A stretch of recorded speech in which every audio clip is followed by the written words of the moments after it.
Alright, hi guys, what's up? So today I'll just be showing you how to set up your YouTube account for streaming. So I use OBS to stream. Right now I'm actually using Bandicam to record this because you can't really use OBS to record something and demonstrate something at the same time. So there's that, but if you don't have OBS, just go ahead and grab OBS from obsproject.com for whatever platform you're on. And once you've done that, open it up. I obviously already have it installed, so I'm just gonna open it up. I cleared out all my settings so that it will look similar to what your screen will look like when you get yours for the first time. So this is it. So the main parts of the OBS, the broadcasting system, the software, is you have your scenes, your sources, your preview window, which you should have up here, and your controls over here. So scenes aren't really that important. You only really need one scene. There should already be a default scene for you because you can't have less than one scene. So I don't know if it's called main for you, but there should be a scene there. You don't really need to worry too much about it. The main part is sources. So sources are where all your things are going to come together. So this is stuff like your audio, your video, whether that's from like a webcam or just your desktop camera. It can capture a part of your browser, like CS Timer, for example. So the way we do this is we just click the plus sign over here and we can add sources. So the two main sources that you're going to be using, at least if you're streaming cubing, are probably going to be video capture device and window capture. So video capture device is going to be like your webcam or your desktop camera for people to see you're solving, and you can just name it whatever you want. I'll just call it camera, and you'll see it immediately picks up my desktop camera. Of course, if you want to use an external camera or webcam, you can always go ahead and click this and pick up whatever you want from here. But once you're done with that, you can tamper with the settings over here, just toggle these things on and off. Once you're done with that, you can just hit OK, and you'll see that we have this thing over here, which we can just drag around. So the controls on kind of like resizing this are pretty intuitive. If you like hold any part and drag, it'll resize it. It'll keep the ratio. So no matter where you hold and drag, it'll always just keep the ratio. So that's that. If you want to reposition, you just move it around. And if you want to crop it and let's say only get a certain part of the screen, then you can hold Alt and then you can drag in from the sides. So again, Alt and drag in from the sides. So that if you do that, then you will reduce the window. And then once you're done with here, you can also let go of you can let go of Alt and you can just drag it out like this. So for example, if I'm only going to be streaming like in this area, I can just like reduce it to that, so like that. And then if I want to take up the whole screen, I can just expand it like that. So it's pretty simple. So the next thing you want to do is your browser capture or your window capture. So just hit plus again. We're going to go over to window capture, and I'm going to go ahead and call this CS Timer. And so you'll see right here we have a lot of options for Windows. So if you just click on this window, we'll see all these things. So these are all the things that are all the processes that are running on your computer right now. To make things easier, I'll just go over here and I'll open a new window on Chrome and say CS Timer. All right, so let's go back to OBS. And if we click on this again, it looks like it's not showing up. So in this case, we'll just hit cancel. Let's just delete this and let's just make another one. Okay, now when we click on this, you'll see that we actually have an option for Chrome.exe CS Timer. So we just click this, hit OK, and you'll see now that we have a live feed of our CS Timer. So this is obviously too big, so let's just resize this a little bit so it's more manageable.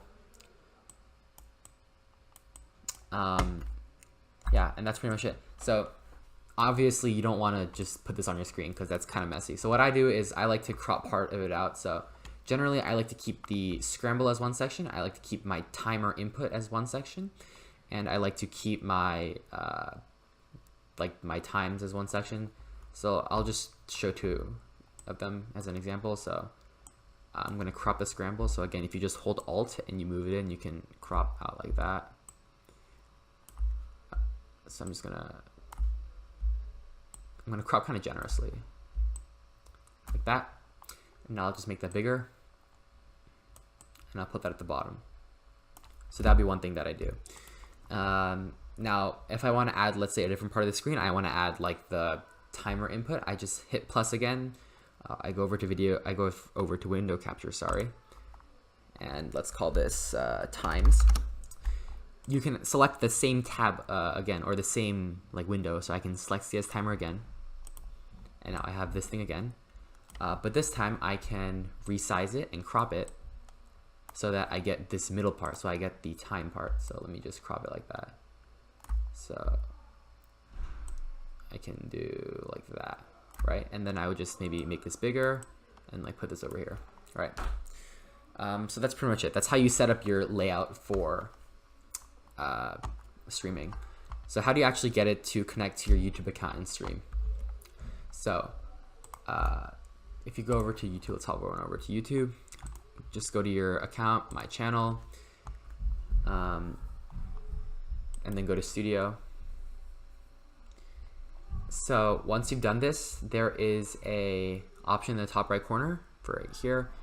Click on this and then click on Go Live. So once you've done that, it'll load, and then it'll give you, so this is just me. So the window you'll probably get is this one. So it says new stream, create a title. Let's call this example. You can make it public, unlisted, whatever. And then you can add a description. And you can also schedule it, but let's just say we're gonna stream right now. So we're gonna say create stream. Now it's going to say on the left, start streaming software. So in that case, we're actually using OBS.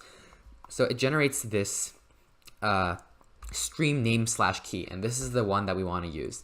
So we're actually going to go ahead and copy this,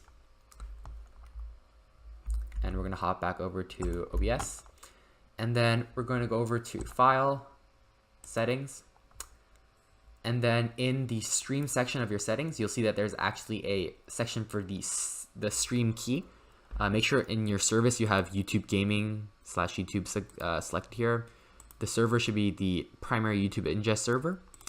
And then here, just paste what you just copied from the YouTube. So paste, apply, okay. And now you are ready to stream. So if you hit start streaming, you'll see like a green square pops up here, which means that we're all good to go.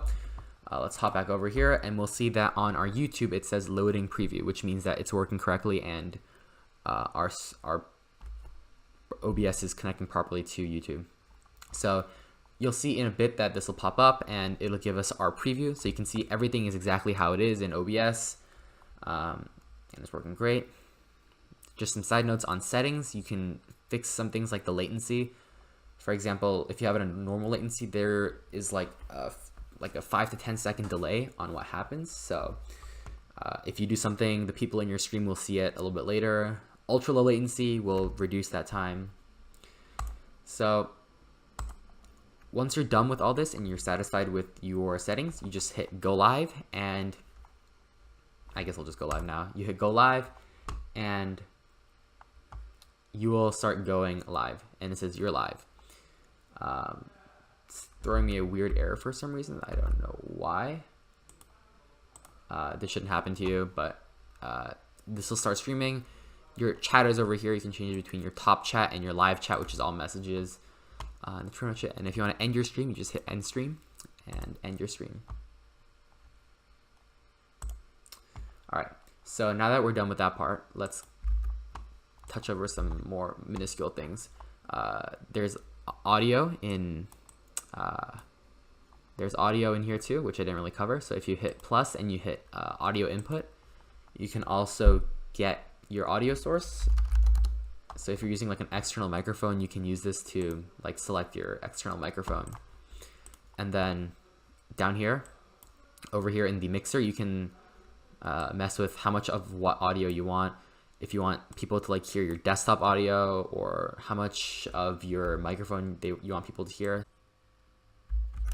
All right, that's pretty much it. I hope you guys enjoyed. If you have any questions, please let me know in the comments, and thank you for watching.